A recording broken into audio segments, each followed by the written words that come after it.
Alhamdulillah, salatu wassalamu ala Sayyidina Rasulillah Muhammad bin Abdullah wa ala alihi wa sahbihi wa man walah wa ba'du. Assalamualaikum warahmatullahi wabarakatuh. Terima kasih kepada pengurus majlis, kepada pihak pengurusan masjid dan juga klub rekreasi atau klub sukan dan rekreasi Pulau Pinang, ahli jawatan kuasa Masjid Hashim Yahya, hadirin dan hadirat yang dirahmati oleh Allah dan saya kasihi.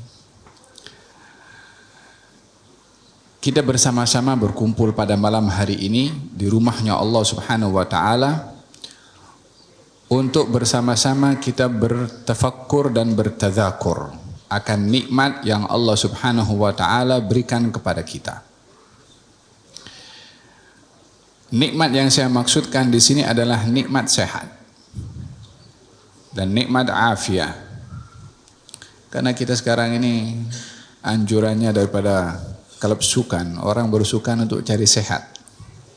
Tapi kita perlu tahu bahwasanya kita tuh mencari kesehatan bukan jasmani saja, kita perlu sehat rohani. Kalau dahulu dikatakan al-aqlus salim fil jismis salim, akal yang sehat ada pada badan yang sehat. Tapi kata Al-Habib Abu Bakar masyhur mengatakan al-aqlus salim fil qalbis salim, akal yang sehat terletak pada hati yang sehat. Di dalam hadis Nabi Muhammad sallallahu alaihi wasallam berbicara tentang kesehatan, dan Nabi dalam hal ini concern dalam kesehatan tubuh badan, apatah lagi kesehatan hati dan jiwa yang lebih diberi perhatian oleh baginda Rasulullah. Juga di dalam Al-Quranul Karim, dalam Al-Quran Allah Subhanahu wa taala berbicara tentang kesehatan melalui pemakanan. Katanya kulu minat thayyibati wa'malu salihah. Kulu minat thayyibat wa'malu salihah. Makanlah kamu makanan yang thayyibat dan beramallah kamu amal yang baik. Di sini ayat berbicara tentang pemakanan dan ayat berbicara tentang amalan. Ada kaitan apa yang kita makan dengan apa yang kita buat. Ada kaitan apa yang kita makan dengan apa yang kita lakukan. Bergantung kepada sumber hasil yang kita gunakan untuk makan, itulah yang akan terlahir pada perbuatan. Dikatakan di dalam athar atau Sahal bin Abdullah At-Tusturi, kalau tidak silap saya, dia mengatakan man akala al-halala ata'at jawarihuhu sya'a am aba wa man akala al-harama 'asad jawarihuhu sya'a am aba. Siapa orang yang makan makanan yang halal, tubuh badannya akan buat taat, dia nak atau dia tak nak. Dan makan makanan yang haram, tubuh badannya akan bermaksiat, dia sedar atau dia tidak. Dengan penjelasan ayat mengenai sumber pemakanan dan juga amalan mempunyai hubungan kait yang erat supaya kita memastikan daripada mana sumber makanan yang kita gunakan untuk mencari kesehatan tubuh badan. Dalam Al-Quran Allah berfirman, kulu minat thayyibat, makanlah kamu daripada makanan yang thayyib. Dalam ayat yang lain dikatakan halalan thayyiba, halal dan thayyib. Apa bezanya halal dan thayyib? Halal lawan daripada kata haram.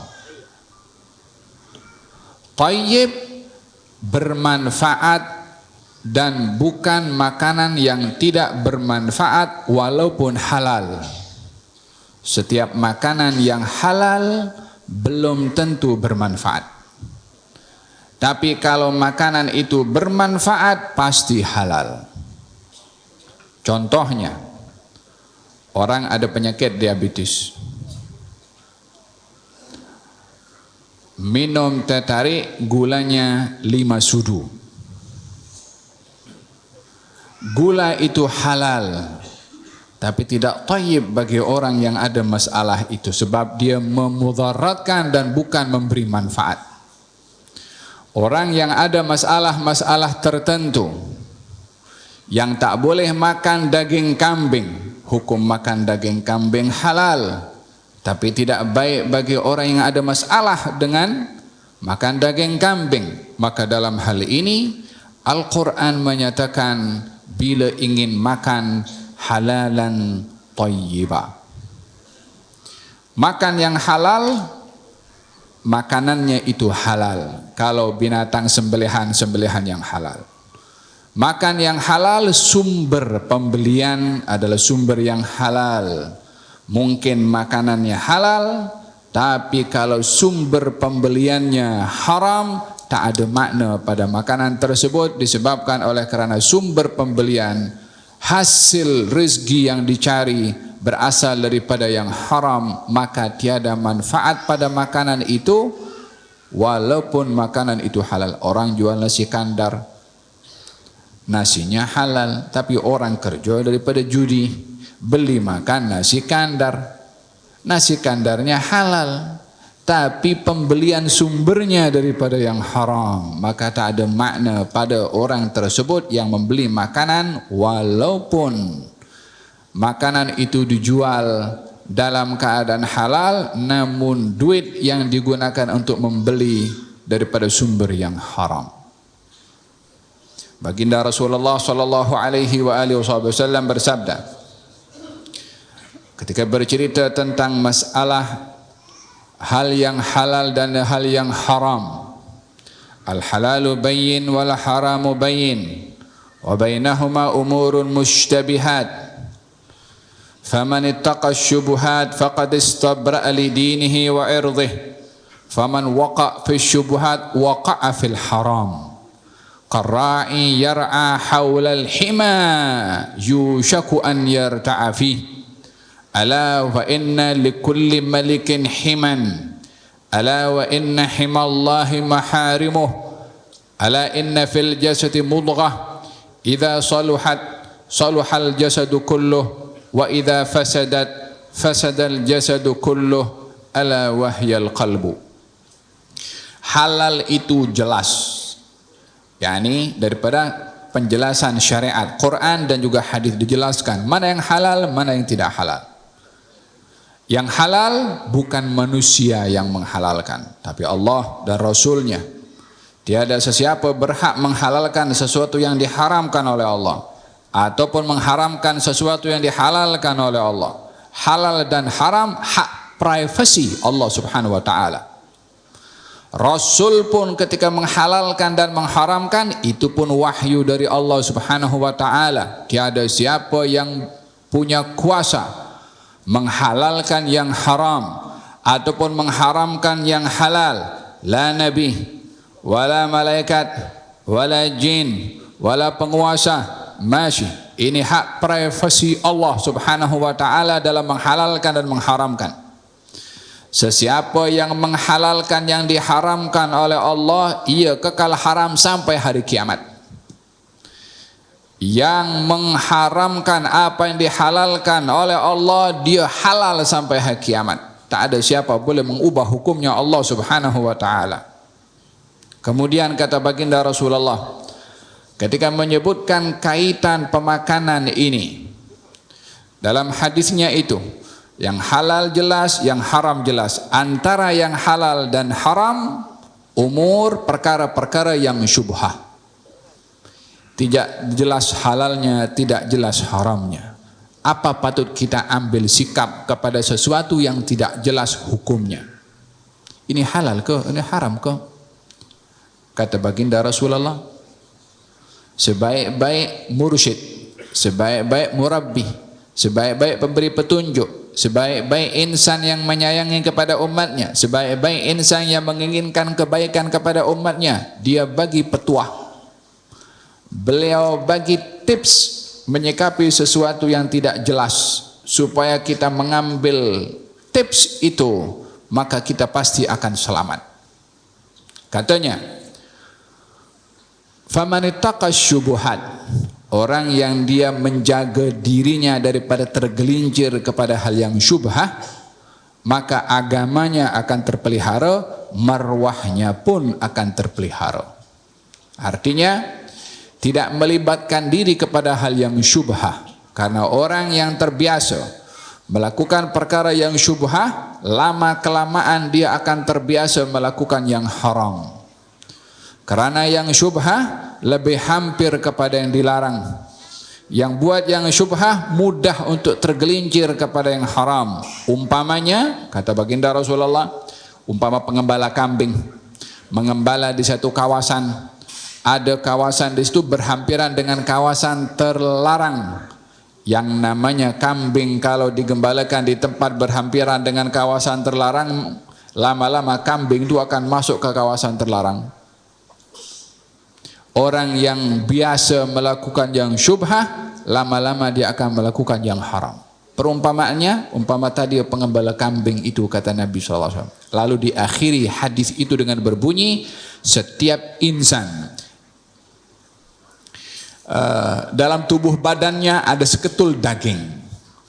Kalau baik ini daging, baiklah amalan tubuh badan pada organ yang lain. Kalau rosak ini itu daging, maka rosaklah amal perbuatannya dilakukan oleh organ yang lain. Apakah seketul daging itu yang menentukan mata untuk melihat yang baik atau sebaliknya?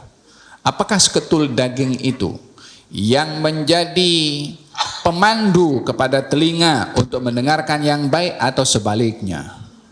Apakah seketul daging itu yang memberi ilham kepada tangan, kemaluan, perut, kaki untuk berbuat yang baik atau sebaliknya?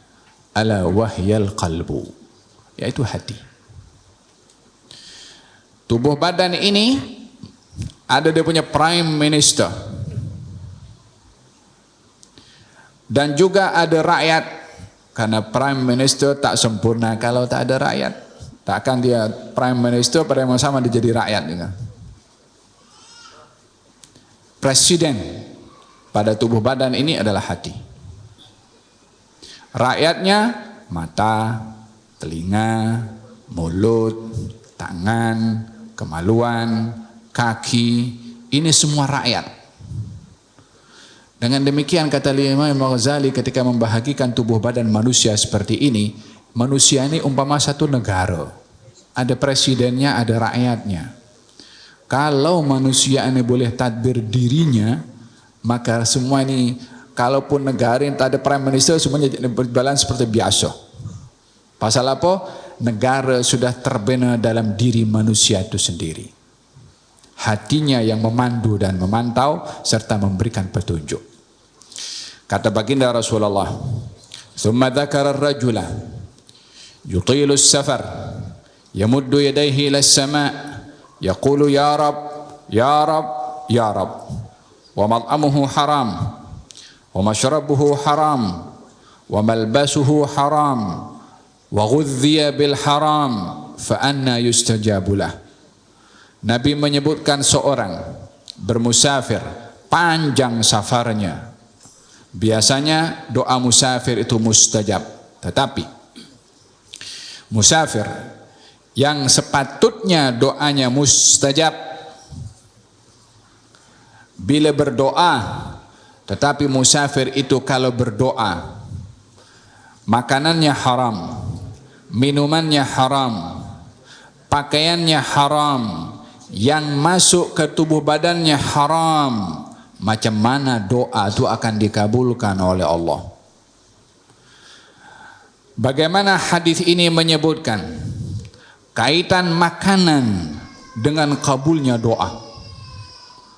Bukankah kita hari-hari minta kepada Allah dan berdoa kepada Allah, minta supaya dapat selesai bayar hutang, minta supaya anak dapat menantu yang baik, minta supaya sukses dalam exam, minta supaya dia dapat gaji yang tinggi, minta macam-macam. Bukankah segala keperluan itu yang membagi kepada kita adalah Allah? Bukankah yang menjadi wasilah untuk kita dapat apa yang kita minta melalui doa? Dikaitkan doa itu sebagai penghubung kepada Allah atas segala apa yang kita perlukan adalah melalui pemakanan yang halal. Atib mat'amak tustajab da'watuk. Elokkanlah makanan kamu, doa kamu pasti akan dikabulkan. Demikian kata Nabi SAW. Seperti mana halalnya pemakanan menjadi kabulnya doa, haramnya pemakanan dan minuman menjadi tak dikabulkannya doa, waliyadzubillah. Idzan, agama kita ini mengajarkan makan bukan untuk cari kenyang. Kalau makan sekedar kenyang, apa beza manusia dengan makhluk-makhluk yang lainnya? Bukankah kita berkongsi dengan makhluk yang lain mengenai makanan, mengenai syahwat? Apa yang membezakan kita dalam hal keperluan makan, minum dan lain-lainnya dengan makhluk-makhluk yang lain? Syariah yang memandu kita supaya makan bukan sekedar cari kenyang, tapi makan ibadah. Makan ada filosofinya, makan ada kaitannya dengan perbuatan, makan ada kaitannya dengan kehidupan, makan ada kaitannya dengan perhitungan nanti di akhirat. Itu yang diajarkan oleh Nabi kepada kita melalui pemakanan. Dalam hadis, dalam ayat yang saya bacakan tadi, makan makanan yang baik, suci, dan juga beramallah kamu dengan amal yang baik pula. Dalam hadis Nabi Muhammad SAW, beliau bersabda tentang kesehatan. Man asbaha aminan fi sirbihi, mu'afan fi badanihi, wajada quta yaumihi, faqad hizat lahu dunya bihadafiriha. Barang siapa yang diberi aman di rumahnya, sehat tubuh badannya, dapat makan pada hari itu, maka dia sudah diberi nikmat dunia dan seisinya, walaupun tak punya saham di mana-mana syarikat, walaupun tak punya simpanan di KWSP, walaupun tak punya apa-apa bentuk simpanan. Intinya Nabi ingin memberitahukan betapa pentingnya 3 perkara ini yang perlu dijaga. Nikmat aman, nikmat sehat tubuh badan, dan nikmat kita dapat makan. 3 ini besar. Walaupun orang hari-hari kita bangun tidur, hari-hari kita tidur tak ada orang kacau, tak ada dengar bom sana, tak ada orang masuk rumah kita, tapi siapa yang menghayati setiap hari yang kita lalui dalam keadaan aman, kita di rumah, di negeri, dan di mana kita berada, yang mensyukuri kepada nikmat aman, tak akan tahu nikmat aman kecuali orang yang kehilangan nikmat tersebut di negaranya. Alhamdulillah, kita punya negara aman dibandingkan dengan masalah yang berlaku di tempat yang lain, yang kalau kita tidak mensyukuri nikmat aman, khawatir waliyadzubillah semoga tidak terjadi. Bila diambil nikmat aman, kacau, kehidupan menjadi takut dan tidak tentram, tidur pun tidak tenang. Tahukah apa yang diminta oleh Nabi Ibrahim ketika meminta kepada Allah untuk menjadikan kota Mekah sebagai kota suci? Apa yang diminta oleh Nabi Ibrahim? Rabbi ja'al hadha baladan aminan. Ya Allah, jadikan negeri ini yang pertama diminta aman. Warzuq ahlahu minas samarat. Baru yang kedua nikmat makanan, nikmat tumbuh-tumbuhan, nikmat buah-buahan. Tapi yang pertama adalah nikmat aman. Bermula keamanan itu di rumah. Cipta keamanan itu di rumah. Bila kita merasa aman di rumah, bukan ketika rumah kita tidak didatangi pencuri, bukan itu.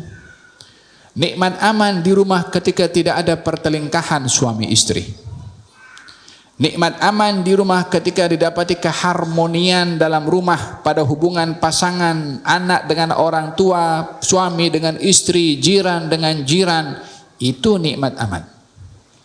Nikmat aman di rumah ketika orang balik kerja menuju ke rumahnya seronok nak balik rumah. Karena ada orang sebagian balik daripada kerja dia singgah kedai kopi dulu. Tunggu tengah malam. Masuk tak ada orang kat rumah baru dia boleh tidur. Kalau tidak, dia tak boleh aman di rumahnya. Bila tidak ada aman di rumah, di mana akan cari keamanan? Adakah akan dijumpai keamanan di rumah? Jangan harap jumpa aman di luar rumah kalau tidak dapati keamanan di dalam rumah. Kalaupun dunia ini penuh kekacauan, di rumah kita aman, benteng yang dapat menyelamatkan kita adalah rumah kita.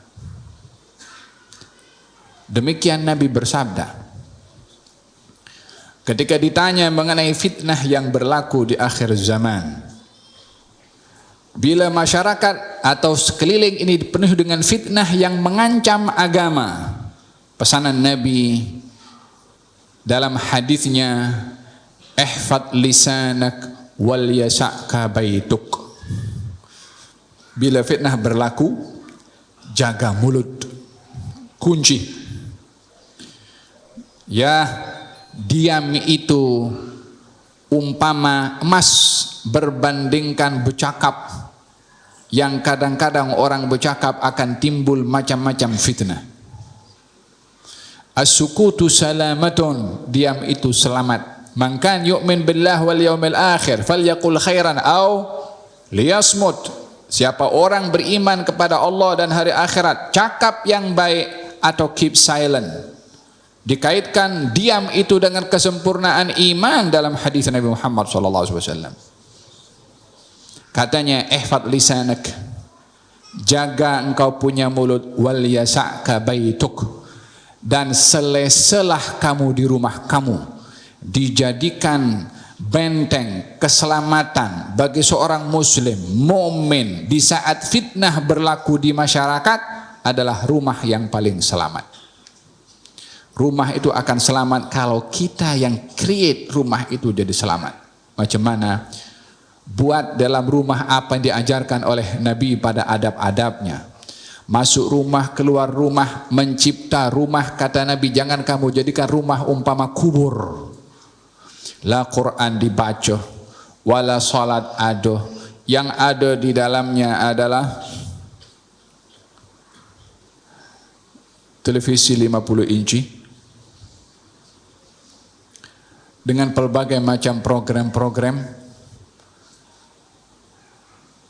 tidak ada zikir, tidak ada ibadah. Kata Nabi, jangan kamu jadikan rumah kamu macam kubur, kata Nabi SAW. Dalam hadis ini Nabi berbicara tentang bagaimana rumah menjadi tempat yang selamat dan aman di saat fitnah itu berlaku. Dengan demikian rumah adalah penting untuk diberi perhatian, untuk dicipta keamanannya. Yang kedua, sehat tubuh badannya. Nikmatan maghbunun fihima katsirun minan nas. Ada dua nikmat di mana manusia itu lalai menghayati dan menghargainya. Ada dua nikmat di mana manusia rugi karena lalai menghargainya. Apa nikmat yang manusia itu rugi, tidak menghargai?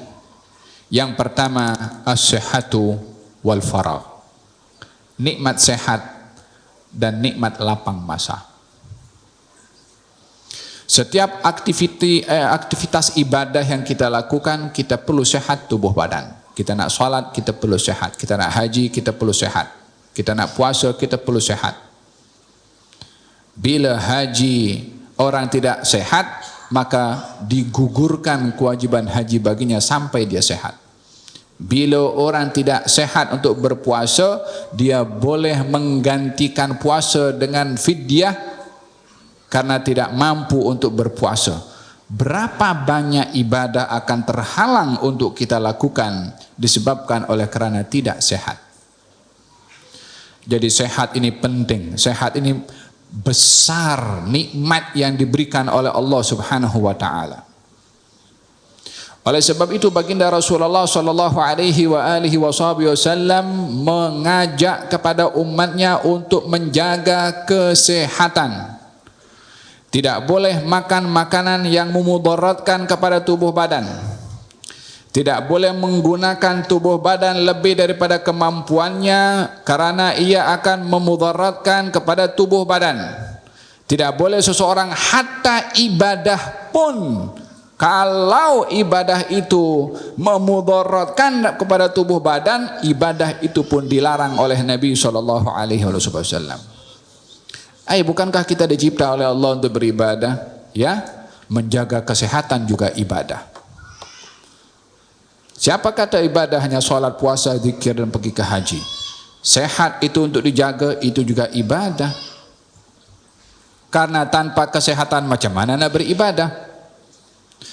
Ada 3 orang datang ke rumah Rasulullah SAW dan bertanya kepada istrinya tentang amal ibadah Nabi di rumah. Baru diberitahu, kata 3 orang ini, dahsyat betul ibadah Nabi ini.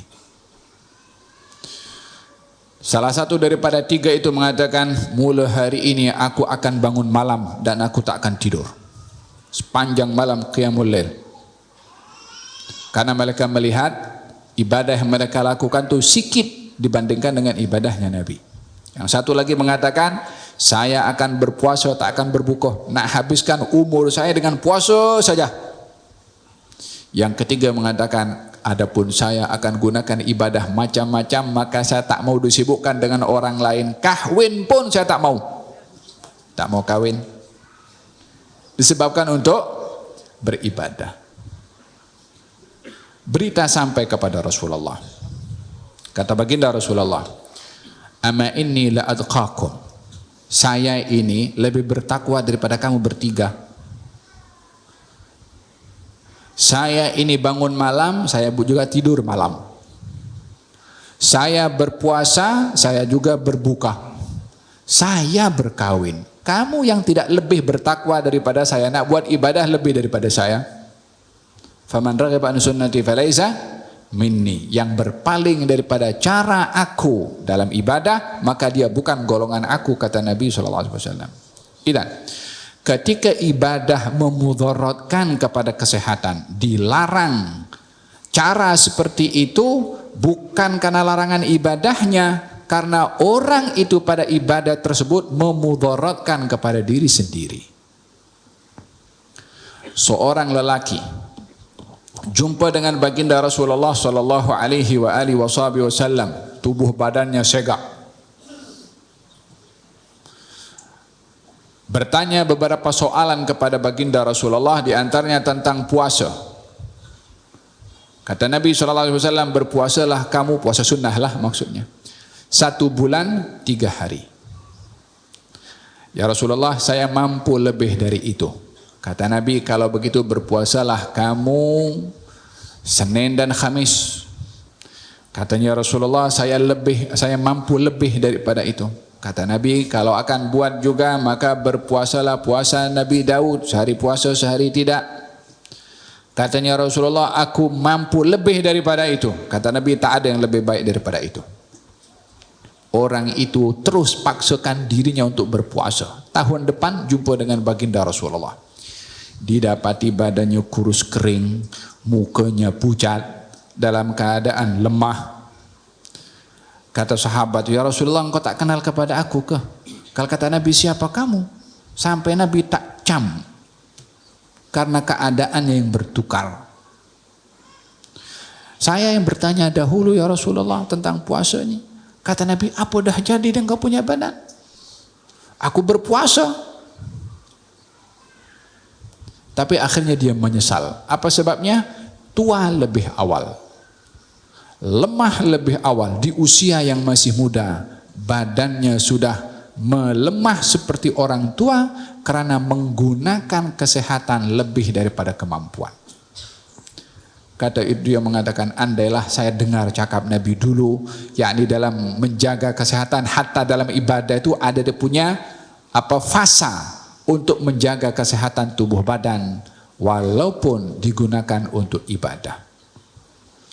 Dengan demikian kita memahami kesehatan tubuh badan dipandang, dipantau oleh syarak hatta dalam ibadah pun juga. Jangan beribadah dengan ibadah yang memudaratkan kepada kesehatan tubuh badan. Di dalam menjaga kesehatan tubuh badan, baginda Rasulullah sallallahu alaihi wa ala alihi wasallam mengajarkan kepada kita untuk bersukan dan berriyadhah. Sukan ada dalam Islam. Berriyadhah dianjurkan dalam syariat. Hanya ketika seseorang berriyadhah dan bersukan, hendaklah memastikan nawaitu untuk orang berriyadhah itu apa.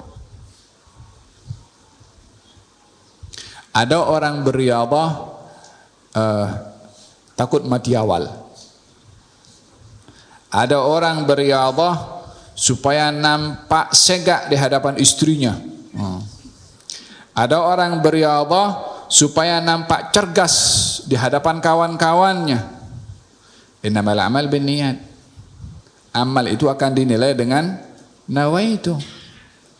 Baginda Rasulullah sallallahu alaihi wasallam mengatakan tentang pentingnya berriyadhah dan bersukan.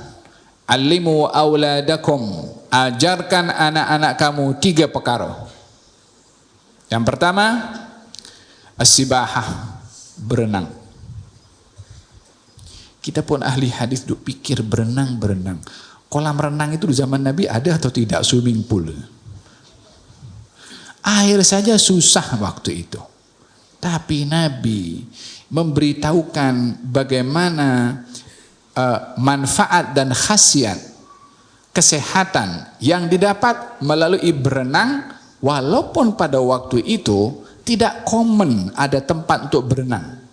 Kalau nak berenang pun juga di laut situ. Tapi Nabi sudah mempunyai wawasan pandangan yang jauh, berbicara tentang kesehatan dan manfaat yang didapat pada tubuh badan melalui berenang. Kita kalau tengok dalam pakar orang berbicara tentang kesehatan akan disebutkan manfaat berenang pada pernafasan, pada paru-paru, pada gerakan sendi tubuh badan, pada lutut, pada kaki, pada siapa yang berbicara? Pakar kesehatan. Bila ia berbicara mungkin 40, 50, 60 tahun yang lalu, baru ketika dijumpai teknologi untuk dapat mengetahui manfaat daripada berenang. Baginda Rasulullah 14 abad yang lalu dah bersabda. Takkan kita percaya kepada pakar kesehatan bagi tahu lebih daripada Rasulullah yang sudah bagi tahu terlebih dahulu? Itu pakar kesehatan berbicara dengan dasar bukti kajian yang dia buat. Kajian yang dia buat itu hasil daripada hikmah yang Allah letak pada tubuh badan manusia bila bergerak dalam berenang. Nabi berbicara langsung daripada yang menciptakan tubuh badan tu. Nak percaya dengan siapa kita ni? Kepada Nabi ke atau kepada pakar sains untuk bagi tahu kepada kita? 14 abad yang lalu Nabi berbicara tentang kesehatan melalui berenang. Yang kedua, alimu awladakum, ajarkan kepada anak kamu 3 perkara. Yang pertama berenang. Tapi kalau nak berenang yang sopan. Pakai pakaian yang menutup aurat. Berenang jangan campur laki dengan perempuan. Perempuan pun kalau nak berenang biarlah dengan yang sopan juga. Adab syarak kena jaga juga. Nak berenang laki-laki hanya laki-laki atau perempuan boleh berenang? Boleh dua-dua berenang, tapi adab syarak dijaga. Untuk laki-laki macam mana, untuk perempuan macam mana. Jangan karena ingin mencari kesehatan tubuh badan kita langgar hukum hakam syarak, campur baur laki dengan perempuan. Tidak seperti itu caranya. Yang kedua, rukubul khail, menunggangi kuda. Pun orang bercakap tentang manfaat daripada menunggangi kuda pada pada bahagian paha ini macam mana, ya kan, bahagian kita punya tulang belakang macam mana. Oh ya, subhanallah. Yang ketiga, adalah memanah. 3 hal diajarkan oleh Nabi SAW, diperintahkan untuk beriadah, mencari sehat, demi untuk mendapatkan sehat dengan untuk ibadah dan tujuan yang baik melalui berenang, menunggangi kuda, dan juga memanah. Lebih daripada itu, Nabi menyokong, menghadiri perlombaan musabaqah yang diadakan pada waktu itu. Ada perlombaan memanah di zaman Nabi SAW. Anak-anak remaja, dewasa pun juga berdaftar. Karena pada masa itu yang sangat diperlukan, yakni waktu itu yang sangat diperlukan memanah dan menunggangi kuda. Kalau berenang itu agak susah sebab tak ada tempat untuk nak berenang, air pun susah, yang ada pun dekat laut. Masa ada perlombaan, kalau sekarang ini mungkin apa ya, acara sukan lah, sukan negara ke walaupun. Kalau sekarang senang, sudah ada stadion, sudah. Dahulu padang pasir letakkan itu tanda untuk orang itu memanah. Maka berdaftar masing-masing sudah ikut bersama. Nabi hadir sebagai tanda sokongan kepada usaha sukan itu sendiri. Kalau tidak ada objektif syariat pada sukan, untuk apa Nabi buang masa hadir? Nabi bukan cuma hadir, Nabi bagi sokongan kepada orang yang yang ikut dalam perlombaan memanah. Salah seorang daripada mereka peserta memanah ini daripada keturunannya Bani Ismail. Katanya, "Irmi fa inna abakum ramin." Hai fulan, panahlah dan kenakanlah kepada sasarannya. Sesungguhnya datuk kamu orang yang tepat di dalam memanah. Yani kalau menghunuskan panah itu kena kepada sasarannya. Kalau sekarang ada bola sepak umpamanya kan, Pulau Pinang ke dengan mana ke, kita dekat Pulau Pinang ni, jom kita bagi sokongan kepada kita punya kelompok. Lebih kurang macam itulah. Nabi sokong salah seorang daripada mereka. Tapi masa itu peserta-peserta yang lain macam merajuk. Dia tak nak teruskan dalam perlombaan memanah. Kata baginda Rasulullah, "Kenapa kamu tidak mau memanah?" Katanya, "Rasulullah, engkau sokong orang itu, macam mana aku nak lawan orang yang kau sokong? Nanti kena tula," kata orang sini. Tak mau berlawan kepada orang yang disokong oleh Nabi. Tengok adabnya mereka kan. Walaupun dalam perlombaan sebegitu, tapi pandangan mereka jauh kepada Rasulullah SAW. Hormatnya itu tak mau melawan kepada orang yang disokong oleh Nabi SAW. Maka Nabi mengatakan, "Okeylah, kamu ikut semua, kamu panah, aku sokong kamu semua." Jadi tak ada pilih kasih. Barulah mereka join dalam memanah tersebut. Dalam hal ini baginda Rasulullah mengambil berat tentang sukan, namun dijadikan ia sebagai wasilah. Sehat tubuh badan untuk ibadah, sehat untuk tubuh badan untuk tolong orang, sehat tubuh badan untuk berjihad di jalan Allah Subhanahu wa taala. Tujuan itu yang menentukan wasilah. Lil wasail hukmul maqasid. Wasilah itu yang menentukan tujuannya. Bila orang mencari kesehatan untuk zalim pada orang belajar silat. Apa pasal? Aku nak hentam sebenarnya. Belajarnya sudah menjadi satu perbuatan dosa. Apa sebabnya? Tujuannya adalah dosa. Lil wasail hukmul maqasid. Wasilah itu cara, prasarana, hukumnya bergantung kepada tujuan. Tujuan baik, prasarananya baik. Tujuan tidak baik, sarananya pun juga tidak baik. Idan, berbicara tentang kesehatan tubuh badan melalui pemakanan, melalui riyadhah adalah bahagian yang diperhati di dalam syariat. Di dalam sunnah Nabi SAW. Nabi pun juga beriyadhah.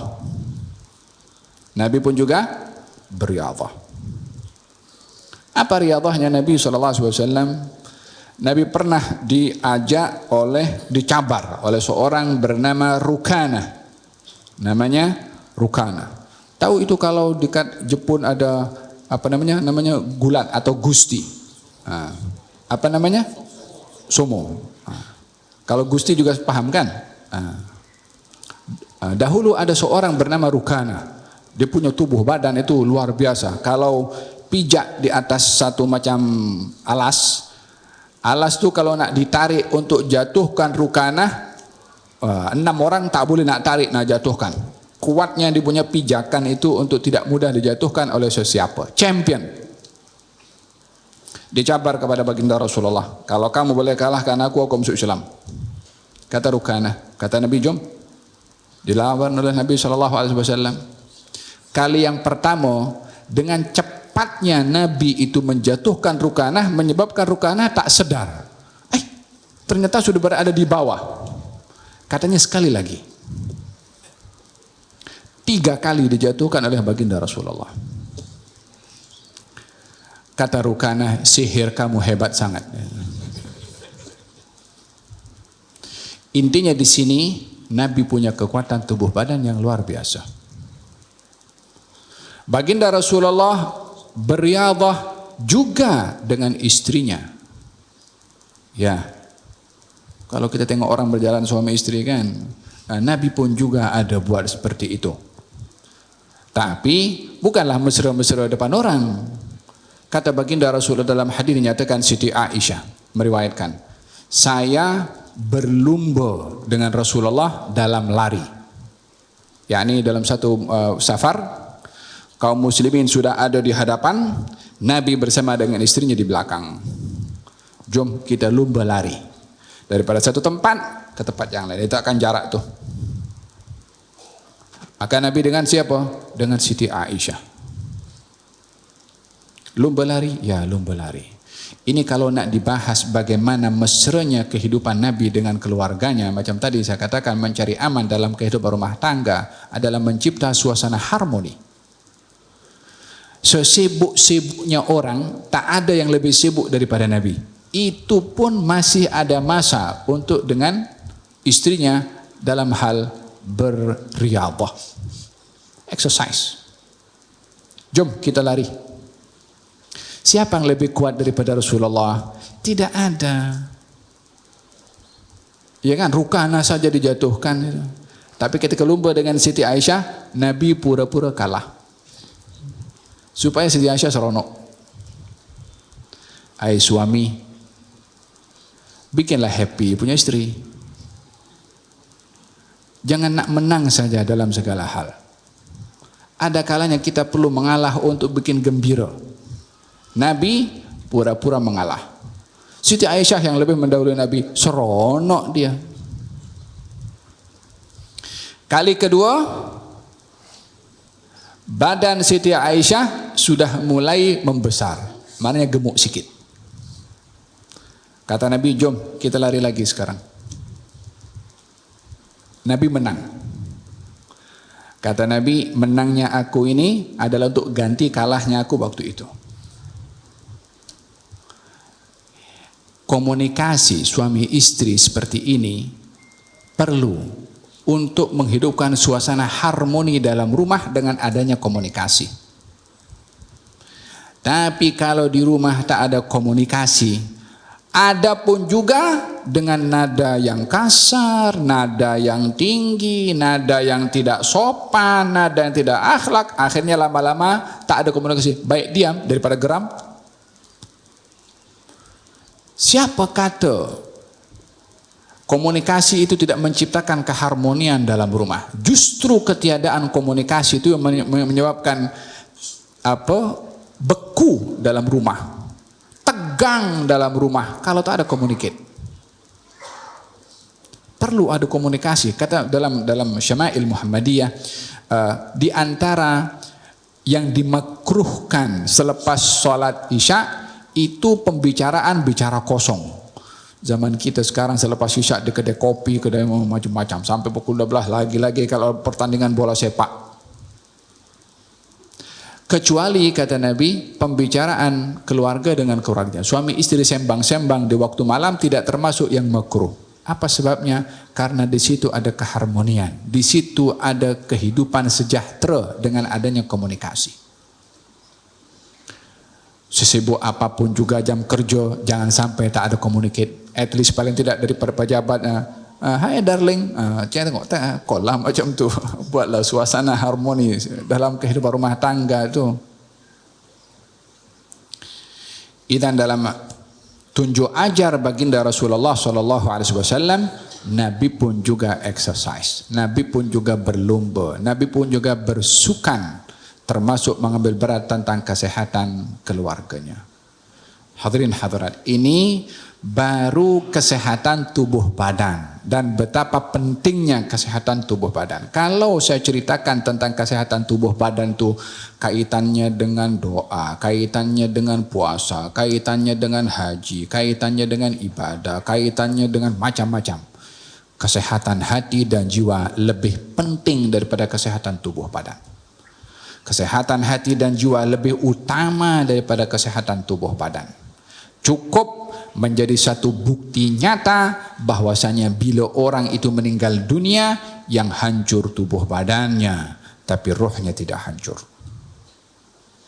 Yang fokus kepada kesehatan tubuh badan saja tanpa mengambil berat tentang hati, maka tubuh badan yang sehat ini pada akhirnya dia akan jadi makanan ulat dalam kubur. Tapi kalau ruh yang sehat akan disambut oleh malaikat untuk dibawa kepada Allah Subhanahu wa taala, disebabkan oleh kerana kesehatan hati, jiwa dan juga ruh. Baginda Rasulullah sallallahu alaihi wa ala alihi wa sahbihi wasallam bersabda, perumpamaan orang yang hidup dan yang mati adalah perumpamaan orang yang berzikir dan yang tidak. Yang berzikir hatinya hidup, yang tidak berzikir hatinya mati. Demikian sabda Nabi Muhammad sallallahu alaihi wa ala alihi wa sahbihi wasallam. Manusia ini hidup, hadirin hadirat yang dirahmati oleh Allah Subhanahu wa taala. Dalam hidup ini manusia mengalami 3 fasa. Fasa lemah, fasa sehat, fasa lemah. Allahu khalaqakum min dha'fin, thumma ja'ala min ba'di dha'fin quwwah, thumma ja'ala min ba'di quwwatin dha'faw wa syaibah yakhluqu ma yasha. Allah menciptakan kamu lemah dari masa kanak-kanak. Daripada lemah menjadi sehat masa remaja. Daripada sehat kembali kepada lemah, tapi lemah yang kedua ini lemah tua. Yang dahulunya pandangannya jelas, las-las sekali pakai cermin mata macam saya. Yang dahulunya janggutnya itu hitam segak, nampak putih juga macam saya. Yang dahulunya nampak kulitnya cerah, handsome, bersih, lama-lama jadi keriput. Atau keriput dah mula lagi, tidak lagi seperti masa muda. Adakah orang tidak melalui proses itu? Kalau ia menuju ke masa tua, pasti akan melalui proses itu. Lemah, sehat, lemah. Lemah masa kanak-kanak, ada orang jaga kita, mak kita jaga, ayah kita jaga, ya kan, dicium, bila buang air itu dibersihkan, dimandikan. Masa kecil nampak cute, seronok. Tapi kalau sudah tua, adakah anak buat kepada orang tuanya macam mana orang tuanya buat kepada anak itu ketika kanak-kanak? Silap-silap panggil nurse untuk uruskan. Kita bicara fakta. Ini 3 marahil fasa yang akan dilalui. Ini di dunia. Tapi hakikat fasa yang dilalui oleh manusia dalam hidup ini ada 5. Saya bahas singkat sudah, sekarang sudah jam 10 sudah. Jam sampai jam berapa ini, Imam? Nah, sampai jam berapa? Nah, sampai jam berapa? 12? Ya, antum boleh, saya nak pergi Kuala Lumpur ini masih jauh perjalanan saya. Kata Imam Abdullah bin Al-Haddad, manusia ini akan lalu dalam hidup 5 sebagai penutup. Ya. Yang pertama,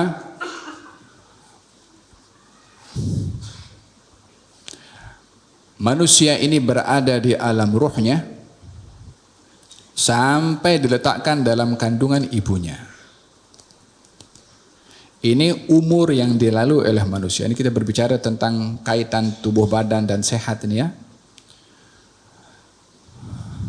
Manusia sebelum dilahirkan berada di alam namanya alam dzar. Allah berfirman dalam Quran, wa id akhadha rabbuka min bani adama min zuhurihim dzurriyyatahum wa ashhadahum ala anfusihim alastu birabbikum qalu bala. Ketika Tuhanmu mengeluarkan anak cucu cicit Nabi Adam daripada sulbi Nabi Adam, dikeluarkan semua. Lalu ditanya oleh Allah, alastu birabbikum, bukankah aku Tuhan kamu semua? Mereka mengatakan bala, ya. Tentunya dalam hal ini Allah berbicara dengan makhluk yang paham, dengar dan boleh jawab. Bukan saya cakap. Quran menceritakan demikian. Tuhan bertanya kepada anak cucu cicit Nabi Adam. Kita kan anak cucu cicit Nabi Adam. Tapi di alam tertentu namanya alam dzar. Quran bercerita demikian dan mereka mengatakan bala. Bermakna pernah ada satu keberadaan dan tertentu yang hanya diketahui oleh Allah Subhanahu wa taala yang kita berikrar untuk beriman kepada Allah. Lalu dimasukkan dalam perut ibu melalui perkahwinan. Kata baginda Rasulullah, setiap kamu itu dihimpun dalam kandungan ibunya 40 hari air mani, 40 hari darah, 40 hari berbentuk daging. Setelah usia 40 hari yang ketiga, dihantarkan malaikat untuk menghembuskan ruh dan mencatat 4 perkara. Ajal, amal, rezeki, nasib. Bila ini dicatat? Saat kita berada dalam kandungan ibu 120 hari. Rezeki dijamin, rezeki dijamin. Kita belum sempurna pun bentuk, tak ada bentuk apapun, masih 120 hari. Supaya kita ini yakin Tuhan yang cipta kita itu menjamin rezekinya sebelum kita dilahirkan. Dijamin. Kita cari rezeki tak dapat macam mana? Lah rezekinya sudah dijamin seperti itu. Yang lain tak bekerja dapat, rezekinya dijamin seperti itu. Yang bagi rezeki bukan kita, bukan pejabat, bukan. Memang kita perlu berusaha, tapi kita percaya bahwasanya rezeki ini, kata Nabi, tak akan ada orang yang mati kecuali rezekinya sudah sempurna, hatta sesuap nasi yang akan masuk mulutnya tak akan miss, satu butir tak akan terlepas. Saat manusia dilahirkan, berada dalam kandungan ibu, kita masuk pada fasa yang kedua. Pada umur. Fasa yang keberapa? Kedua. Bermula daripada berada kandungan ibu, sampai kita dilahirkan, sampai kita wafat. Ini fasa keberapa? Fasa kedua.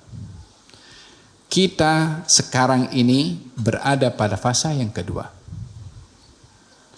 Di hadapan kita ada 3 fasa lagi yang akan kita lalui. 3 fasa yang akan kita lalui di hadapan itu bergantung kepada fasa kita sekarang. Apa fasa ketiga? Alam barzakh. Bermula daripada Nabi Adam sampai orang yang mati hari ini, semuanya berpindah kepada fasa yang ketiga. Fasa ketiga ini adalah fasa menunggu dan untuk menikmati muqaddimah daripada apa yang dilakukan pada fasa yang kedua. Imma nikmat kubur atau azab kubur. Daripada Nabi Adam sampai sekarang semua yang meninggal berada pada fasa yang ketiga, menunggu. Dalam 2 keadaan, nikmat atau azab. Itu bukan hakikatnya nikmat, bukan hakikatnya azab. Masih ada lagi nikmat yang hakikat nanti di surga. Masih ada lagi azab yang hakikat yaitu di neraka, wal'iyadzubillah. Fasa yang keempat, ketika ditiupkan sangkakala oleh malaikat Israfil yang kedua. Ditiupkan sangkakala yang kedua, dibangkitkan. Siapa? Semua.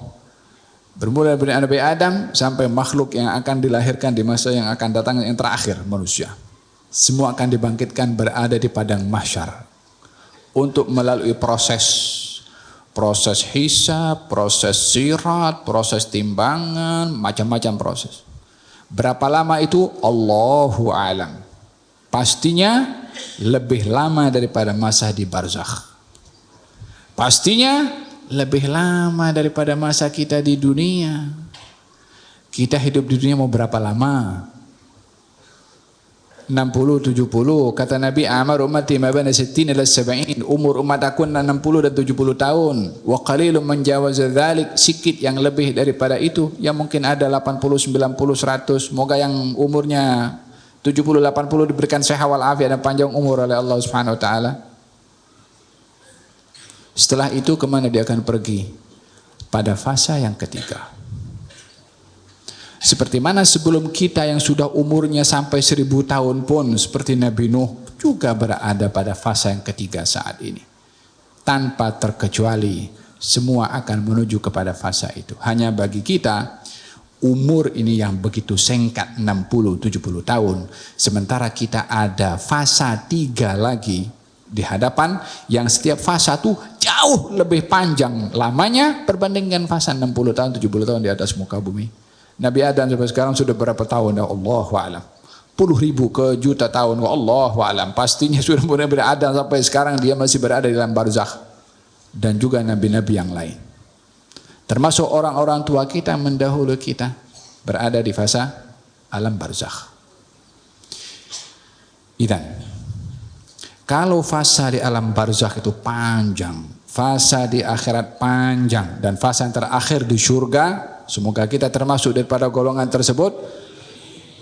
Wa di neraka, wal iyadzubillah, semoga tak seorang pun daripada kita yang berada di neraka. Setelah itu pintu neraka dan pintu surga ditutup, yang berada di surga kekal di dalamnya hidup tanpa kematian, yang berada dalam neraka ditutup hidup tanpa ada kematian. Itu fasa tak berpenghujung pada umurnya. Tapi yang menentukan semua fasa itu, kita punya fasa sekarang ini, fasa kedua. Tahu betapa gentingnya kita punya umur, punya fasa saat ini yang dengan proses 3 yang akan kita lalui.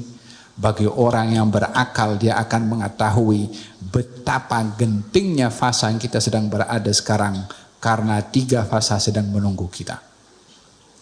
Hadirin hadirat, melalui majlis pada malam hari ini di mana kita memperbahaskan tentang kesehatan jasmani dan kesehatan rohani.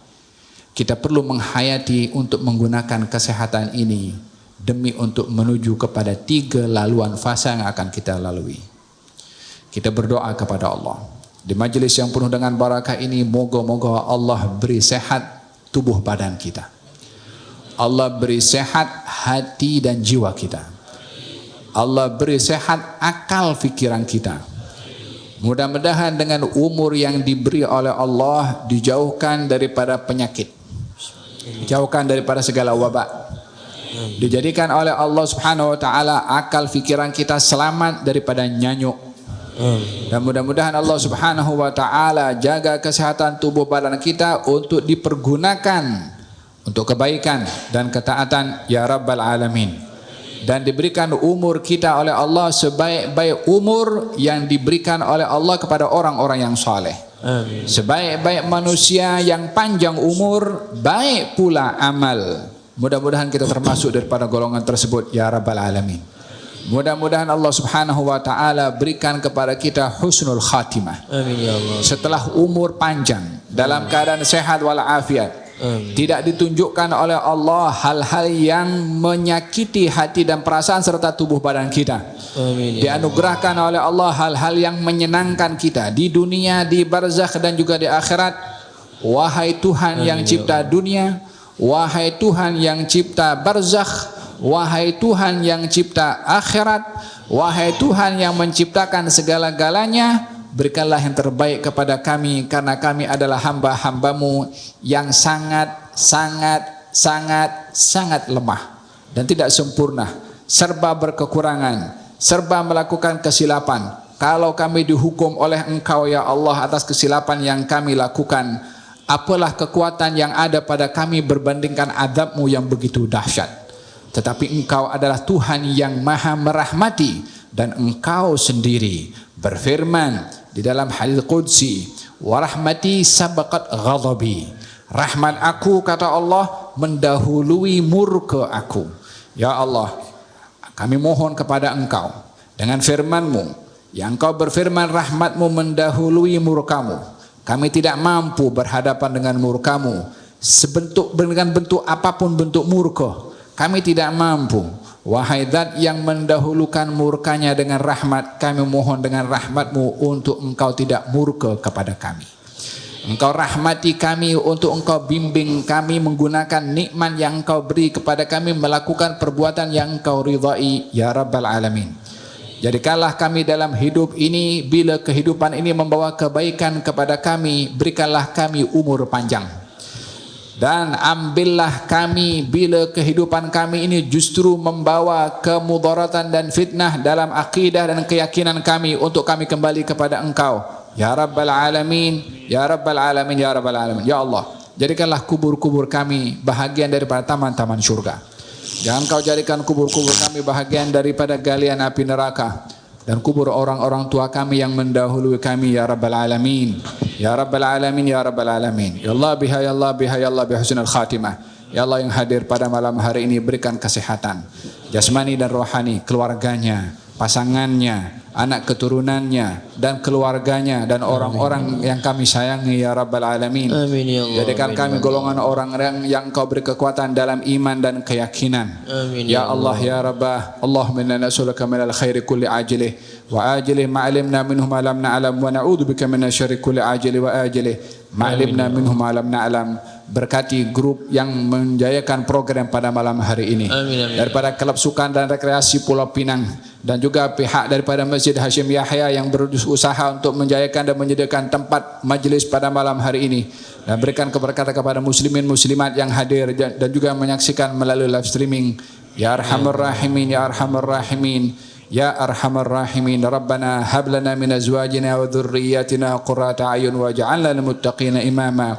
Berkati Haji Tajuddin dan juga keluarganya dan orang-orang bersama dengan beliau yang menjadi sebab berhimpunnya majlis pada malam hari ini. Amin ya Allah. Wa sallallahu ala sayyidina Muhammadin wa ala alihi wasallam. Walhamdulillahi rabbil alamin. Amin.